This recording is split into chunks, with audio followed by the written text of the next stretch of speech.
আগে যে দাম ছিল সেই দামে কিন্তু ফিরে যাবে। ভারতীয় সেনার জন্য প্রার্থনা হোমযজ্ঞ ব্যারাকপুর রামকৃষ্ণ বিবেকানন্দ মিশনের। বর্তমানকালে ভারত পাকিস্তান যে যুদ্ধের পরিস্থিতি সৃষ্টি হয়েছে, পাকিস্তান যেভাবে নির্বিচারে সাধারণ মানুষকে খুন করছে, সীমান্তে চলছে গোলাগুলি, তাতে ভারত সর্বদাই জয়ী হবে এটা নিশ্চিত রামকৃষ্ণ বিবেকানন্দ মিশনের মহারাজ স্বামী নিত্যরূপানন্দ মহারাজ। যত ধর্ম তত জয়। তথাপি ভারতীয় সেনার কল্যাণ ও ভারতের কল্যাণের বিশেষ সপ্তশতী হোমযজ্ঞের আয়োজন করা হয়েছে।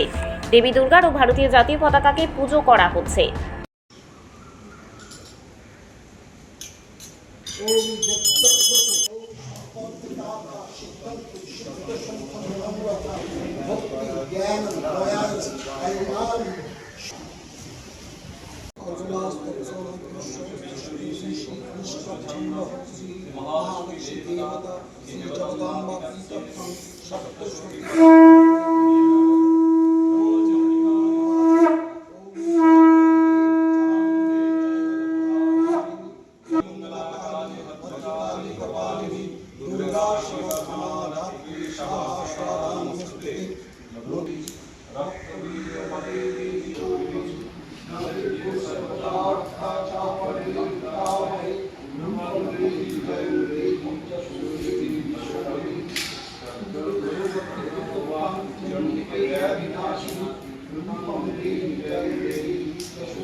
বার্তা দেব যে আমাদের চণ্ডীতে বলা আছে, ইয়া দেবী সর্বভূতেষু শক্তি রূপিণী সংস্থিতা।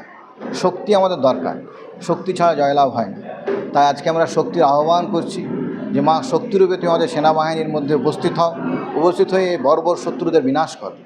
এই আমাদের ছাত্র ছাত্রী মহারাজের সবার প্রার্থনা আজকের দিন।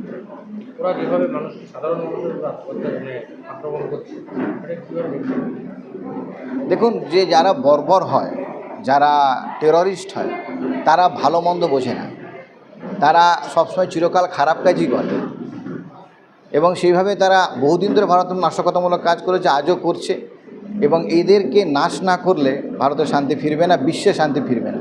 তা আজকে আমরা সেই জন্যই এই যজ্ঞের আহ্বান করছি এবং আমরা জানি যে মায়ের শক্তিতেই এই অসুর দমন সম্ভব, এটা আমাদের বিশ্বাস। সে উদ্দেশ্যেই যজ্ঞ করা।